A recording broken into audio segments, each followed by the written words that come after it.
Hi hello నమస్తే అస్సలాము అలైకుం. Welcome back to my channel. యూఏఈలో నేషనల్ డేకి 4 డేస్ హాలిడేస్ వచ్చాయి. మా వారికి కాస్త టైం దొరికింది. అందుకే ఏమన్నారంటే, నువ్వు చిన్న బ్రేక్ తీసుకో, ఈరోజు లంచ్ డిన్నర్ నేనే ప్రిపేర్ చేస్తాను అని చెప్పారు. లంచ్ డిన్నర్ కోసం చాలా టేస్టీగా ఉండే మటన్ బిర్యానీని ప్రిపేర్ చేశారు. నేను కూడా కొంచెం హెల్ప్ చేశాను అనుకోండి. ఈ టేస్టీ మటన్ దమ్ బిర్యానీని ఎలా ప్రిపేర్ చేసుకోవాలో, దీని ప్రాసెస్ ఏంటో చూసేద్దాం. దానికోసం ముందుగా ఏ బిర్యానీ చేసుకుంటున్నా రైసు అలాగే మటను 1:1 రేషియోలో తీసుకోవాలి. ఇక్కడ నేను 1.5 కిలో రైస్ని తీసుకున్నాను, అలాగే 1.5 కిలో మటన్ని తీసుకున్నాను. నీట్గా రైస్ని వాష్ చేసుకొని పక్కన పెట్టుకోవాలి. ఇప్పుడు ఒక మిక్సీ జార్లోకి ఒక 3 పచ్చిమిరపకాయలని తుంచుకొని 1 స్పూను అల్లం వెల్లుల్లి పేస్ట్ని వేసుకొని నీళ్లు వేయకుండా మెత్తగా పేస్ట్ చేసుకోవాలి. ఇలా పేస్ట్ చేసుకొని పక్కన పెట్టుకోవాలి. ఇప్పుడు మటన్ని మ్యారినేట్ చేసుకుందాం. దానికోసం మటన్ని నీట్గా వాష్ చేసుకొని ఒక బౌల్లోకి తీసుకోవాలి. దీనిలోకి ముందుగానే పేస్ట్ చేసి పెట్టుకున్న పచ్చిమిర్చి అల్లం వెల్లుల్లి పేస్ట్ని వేసేసుకోవాలి. దీంతో పాటుగా 2 స్పూన్లు కారం, 1/2 టీ స్పూను పసుపు, రుచికి సరిపడినంత salt, 1 spoon garam masala, 1/2 packet biryani masala, 1/2 cup fried onions, సన్నగా చాప్ చేసుకున్న పుదీనా కొత్తిమీరను కూడా వేసుకుని ఇవన్నీ మటన్కి బాగా పట్టేలా కలుపుకోవాలి. మటన్ బిర్యానీ టేస్టీగా రావాలి అంటే మ్యారినేషన్లోనే ఉంటుంది. మ్యారినేషన్ కనుక బాగా పర్ఫెక్ట్గా చేసుకుంటే కనుక మటన్ బిర్యానీ చాలా టేస్టీగా ఉంటుంది. ఇవన్నీ బాగా కలిసిన తర్వాత దీనిలోకి ఒక ఫుల్ నిమ్మరసాన్ని వేసుకోవాలి. నిమ్మరసాన్ని కూడా వేసుకొని ఒకసారి బాగా కలుపుకొని దీనిలోకి 2 స్పూన్ల పెరుగును కూడా వేసుకొని బాగా కలిసేలా కలుపుకోవాలి. ఇవన్నీ బాగా కలిసిన తర్వాత మూత పెట్టేసి ఒక 30 నిమిషాలు దీన్ని పక్కన పెట్టుకోవాలి. స్టవ్ పైన ప్యాన్ని పెట్టుకొని 3 స్పూన్ల ఆయిల్ని వేసుకోవాలి. దాంతోపాటుగా 1 స్పూన్ నెయ్యిని కూడా వేసుకొని వీటిని కాస్త హీట్ అవ్వనివ్వాలి. ఆయిల్ కాస్త వేడెక్కిన తర్వాత 2 బిర్యానీ ఆకులను వేసుకొని కొంచెం ఫ్రై చేసుకోవాలి. అవి కొంచెం ఫ్రై అయిన తర్వాత స్లైసెస్లా కట్ చేసుకున్న 2 ఆనియన్స్ని వేసుకొని దీనిలోకి 1/2 స్పూన్ సాల్ట్ను కూడా వేసుకొని బాగా కలుపుకొని మూత పెట్టేసి ఒక 4 నిమిషాలు మీడియం ఫ్లేమ్లో కుక్ చేసుకోవాలి. ఆనియన్స్ పింక్ కలర్లోకి వచ్చేంత వరకు ఫ్రై చేసుకుంటే సరిపోతుంది.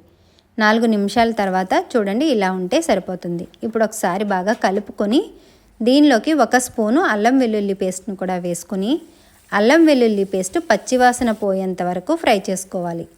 ఇలా ఇది కాస్త ఫ్రై అయిన తర్వాత మ్యారినేట్ చేసి పెట్టుకున్న మటన్ని వేసేసుకోవాలి. మటన్ మొత్తాన్ని వేసేసుకుని మటన్ని మ్యారినేట్ చేసిన బౌల్లో ఉండే మసాలాలోకి 1/2 కప్పు వాటర్ని వేసుకొని ఆ వాటర్ని కూడా మటన్లోకి వేసుకొని బాగా కలుపుకోవాలి.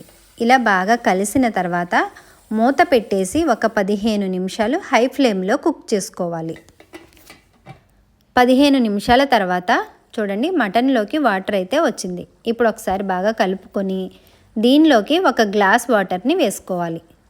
మటన్ కనుక లేతగా ఉంటే 1 గ్లాస్ వాటర్ సరిపోతుంది. అదే మటన్ ముదురుగా ఉంటే 2 గ్లాసుల వాటర్ని వేసుకోవాలి. వేసుకొని బాగా కలుపుకొని మూత పెట్టేసి మరొక 10 నిమిషాలు హై ఫ్లేమ్లో కుక్ చేసుకోవాలి. 10 నిమిషాల తర్వాత మిగిలిన బిర్యానీ మసాలా మొత్తాన్ని కూడా వేసేసుకొని బాగా కలుపుకోవాలి. ఇది బాగా కలిసిన తర్వాత దీనిలోకి సన్నగా చాప్ చేసుకున్న కొత్తిమీర పుదీనాను కూడా వేసేసుకొని మూత పెట్టేసి మరొక 7 నిమిషాలు హై ఫ్లేమ్లో కుక్ చేసుకోవాలి. ఈ కర్రీ రెడీ అయ్యేలోగా రైస్ని బాయిల్ చేసేసుకుందాం. దానికోసం స్టవ్ పైన బౌల్లోకి వాటర్ని తీసుకొని 2 స్పూన్ల సాల్టు, 1 టీ స్పూన్ షాజీరా, బిర్యానీకి కావలసిన అన్ని మసాలాలు, సన్నగా చాప్ చేసుకున్న కొత్తిమీర, 2 స్పూన్ల ఆయిల్ని వేసుకొని ఈ మసాలాలన్నింటినీ కూడా వాటర్లో బాగా మరిగించుకోవాలి. ఒక 15 నిమిషాలు బాగా మరిగిన తర్వాత ముందుగానే నానబెట్టుకున్న రైస్ని వేసేసుకొని బాగా కలుపుకొని ఇప్పుడే సాల్ట్ను కూడా అడ్జస్ట్ చేసుకోవాలి అనుకుంటే అడ్జస్ట్ చేసేసుకోండి. అడ్జస్ట్ చేసుకొని మూత పెట్టేసుకుని రైస్ని ఒక 70% ఉడికేంత వరకు ఉడికించుకోవాలి. కరెక్ట్గా 70% ఉడకడానికి 15 నిమిషాలు టైం పడుతుంది.